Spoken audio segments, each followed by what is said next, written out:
Tahu kan beberapa komika ikut demo di depan gedung DPR RI kemarin. Bersama mahasiswa dan massa aksi lainnya, mereka memprotes revisi Undang-Undang Pilkada yang disahkan anggota DPR. Abdur Arsyad misalnya sempat berorasi di atas mobil komando. Abdur bilang kehadiran para komika bukan untuk melawak, tapi untuk melawan ketidakadilan. Ari Kriting mengajak semua peserta aksi untuk terus mengawal putusan MK. Mamat Al-Katiri bilang komika aksi protes itu atas dasar keinginan sendiri untuk menyelamatkan demokrasi.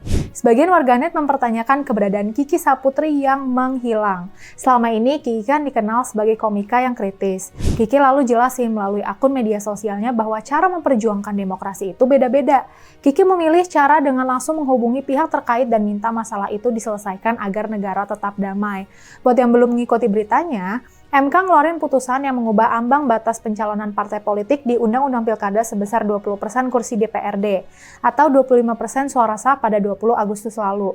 Menurut putusan MK itu, partai politik atau gabungan parpol peserta pemilu bisa ngajuin calon kepala daerah walaupun nggak punya kursi DPRD.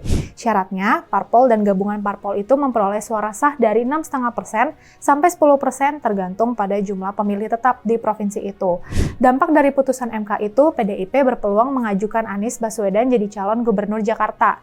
Sehari setelah MK itu, DPR menggelar rapat Badan Legislasi untuk merevisi Undang-Undang Pilkada.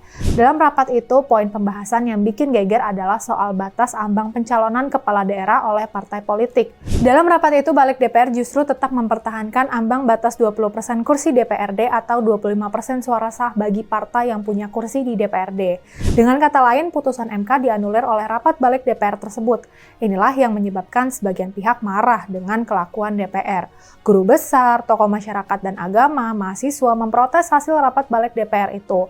Belakangan, Wakil Ketua DPR Sufmi Dasko Ahmad bilang revisi Undang-Undang Pilkada yang disahkan balik DPR dibatalkan. Dasko menyebut putusan MK yang berlaku untuk pendaftaran Pilkada pada 27 Agustus 2024 mendatang.